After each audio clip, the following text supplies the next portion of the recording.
আমি প্রবাসী ছিলাম, এটা কি আমার অপরাধ? তাই আমার হাজবেন্ড আমাকে ডিভোর্স করে দিচ্ছে। এখন আমি দেশে আসছি, এখন আমি বিয়ে করতে চাচ্ছি। সে যেরকমই পাত্র হোক, এখন আমার টাকা পয়সার অভাব নেই। আমি এখন বিয়ে করতে চাচ্ছি। যে বিয়ে করবে সে আমার ফোনে লক করবে। আমার ফোন নাম্বার হচ্ছে 0173। দাঁড়ান, আপনি তো আগে থেকেই নাম্বার টাম্বার দিয়ে দিচ্ছেন একবারে। আপনার সম্পর্কে জানলাম না, শুনলাম না, আপনি আগে থেকেই প্রথমে যদি নাম্বার দিয়ে দেন সেই ক্ষেত্রে হবে? আচ্ছা আপু, হ্যাঁ জি বলুন। আপনার নাম কি? আমার নাম তানহা। তানহা।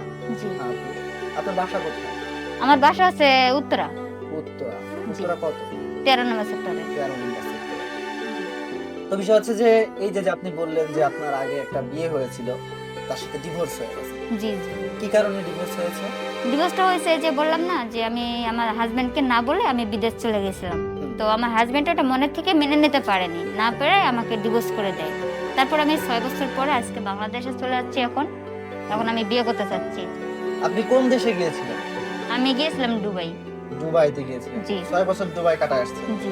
এখন তো আপনার অনেক টাকা পয়সা। হ্যাঁ হ্যাঁ অবশ্যই, আমার টাকা পয়সার অভাব নেই। আমার অনেক এখন টাকা পয়সা অনেক কিছু আছে, এখন আপনার জায়গা। সেই পুরনো স্বামী কি জানে এখন আপনার অনেক টাকা পয়সা? হ্যাঁ জানে, আমার পাশের গ্রামে তো বাড়ি। এখন কি আপনাকে আবার বিয়ে করতে চায় এরকম কিছু? আমার কথা আপনি বুঝেন, যে আমাকে বুঝতে পারেনি, যে আমার মনকে বুঝতে পারেনি, না বুঝে আমার উপর অভিমান করে আমাকে ডিভোর্স করে দিয়েছে। এখন যদি নেক্সট টাইম আমাকে নিতে চায় তাহলে তো আমি যাব না, কারণ সেটা আমাকে তখন বোঝেনি। আমি তো তার ভালোর জন্যই চলে গেছিলাম বিদেশটা। যদি সে তার ভালোটা বুঝতো বা আমাকে বুঝতো তাহলে আমাকে ডিভোর্স করতো না। হ্যাঁ, এটা ঠিক বলছেন আপনি। আচ্ছা, আপনি এখন কেমন পাত্র খুঁজছেন? আমার কথা হলো যেমনই হোক, সে জোয়ান হোক, বুড়া হোক, মানে ছেলে হোক বা যেরকমই হোক, সে যদি খালি চলে খাইতে পারে তাহলে আমি তাকেই বিয়ে করব। মানে আপনার কথা হচ্ছে ছেলে যেমনই হোক, কালো হোক, ফর্সা হোক, খাটো হোক, লম্বা হোক, জি জি। আপনার কোনো সমস্যা নেই? না না, আমার কোনো সমস্যা নেই। আবার আপনি একটা কথা বললেন যে মানে বয়স বেশি হলেও চলবে, জি। এই কথাটা বললেন। হ্যাঁ। তো আপনার বয়স কত এখন? জি আমার বয়স এখন 26 চলছে। 26 বছর চলছে। জি জি। যে তুমি বললা যে ছেলে খাটো হোক, লম্বা হোক, বুড়া হোক, জোয়ান হোক, এটা হলেই হবে, তাই তো? তো তোমার বয়স হচ্ছে এখন 26 বছর। এখন যদি তোমাকে 50 বছরের একটা লোক বিয়ে করতে চায়, সেক্ষেত্রে বিয়ে করবা? আমি বিয়ে করতে পারবো, একটা শর্ত আছে। সে যদি আমাকে চালিয়ে নিতে পারে, যে আমার যে সেটা যদি চালাতে পারে, তাহলে আমি তাকে বিয়ে করবো, কোনো প্রবলেম নেই আমার। তোমার ইটা মানে কি? তোমার তো টাকা পয়সা তো তোমার দরকার নেই। মানে আমি যে কারণে বিয়ে বসতেছি আর কি, এখানে তো আমি সবকিছু খুলে বলবো না, তাই না? ও আচ্ছা আচ্ছা, বুঝতে মানে পারছি। কথাতেই বুঝেন।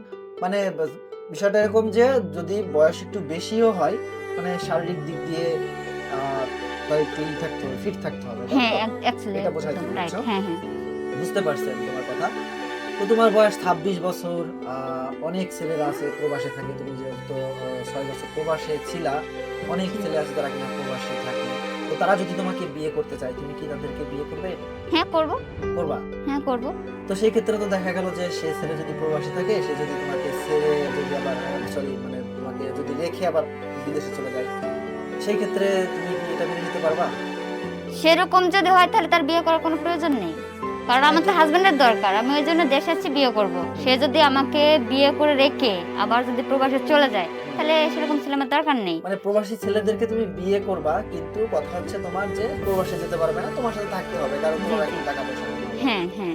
অনেক ছেলেরা আছে যারা কিনা অনেক গরিব, ঠিক আছে, মানে খুবই গরিব আর্থিকভাবে।